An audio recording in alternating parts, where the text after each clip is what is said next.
বিপুল পরিমাণ brown sugar সহ গ্রেপ্তার 2 জন। সাবরুম থানায় জিজ্ঞাসাবাদ করছেন পুলিশ।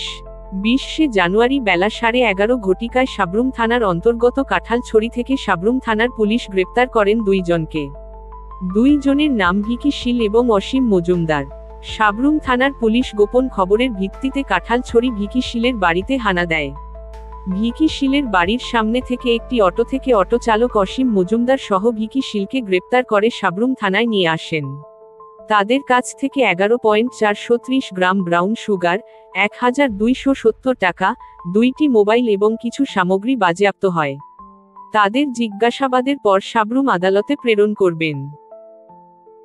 আজকে সকাল 11:30 নাগাদ সাবরুম থানার বড়বাবু অপু দাসের নিকট গোপন সূত্রে একটা খবর আসে যে একটা ইলেকট্রনিক অটো গাড়ি সাবরুম থেকে কাঁঠালছড়ির দিকে যাচ্ছে, ওই গাড়িটাতে নাকি ড্রাগস আছে। যথারীতি উনি জিডি এন্ট্রি করে এবং থানার অন্যান্য অফিসারকে নিয়ে 2 দিক থেকে ওই গাড়িটাকে দাওয়া করে, তারপর গাড়িটা গিয়ে পশ্চিম সাবরুম যেটা কাঁঠালছড়ি ওইখানে ভিকি শীলের বাড়ির সামনে গিয়ে গাড়িটাকে আটক করা হয়। আটক করার পরে আমাকে খবর দেয় এবং এক্সিকিউটিভ ম্যাজিস্ট্রেটকে খবর দেয়।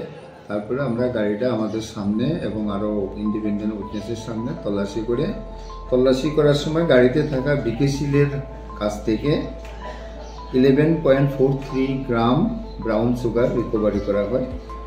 তারপরে ক্যাশ টাকা প্রায় 1270 টাকা, সঙ্গে মোবাইল এবং অটো গাড়িটা সহ ওইখানে সিজ করা হয় প্রসিডিউর মেনটেন করে।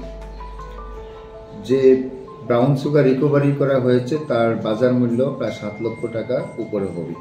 আমরা দুজনকে ড্রাইভার অসীম মজুমদার, তার বাড়ি গর্জনতলি, এবং যার কাছে ব্রাউন সুগারটা পাওয়া গিয়েছিল সেটা ভিকি শীল, বাড়ি কাঁঠালছড়ি, তাদের দুজনকেই অ্যারেস্ট করে থানাতে নিয়ে আসা হয়েছে এবং আমরা একটা স্পেসিফিক কেস নেব তাদেরকে এনডিপিএস এর অ্যাক্ট অনুযায়ী এবং তাদেরকে আমরা কোর্টে সোপোর্ট করব।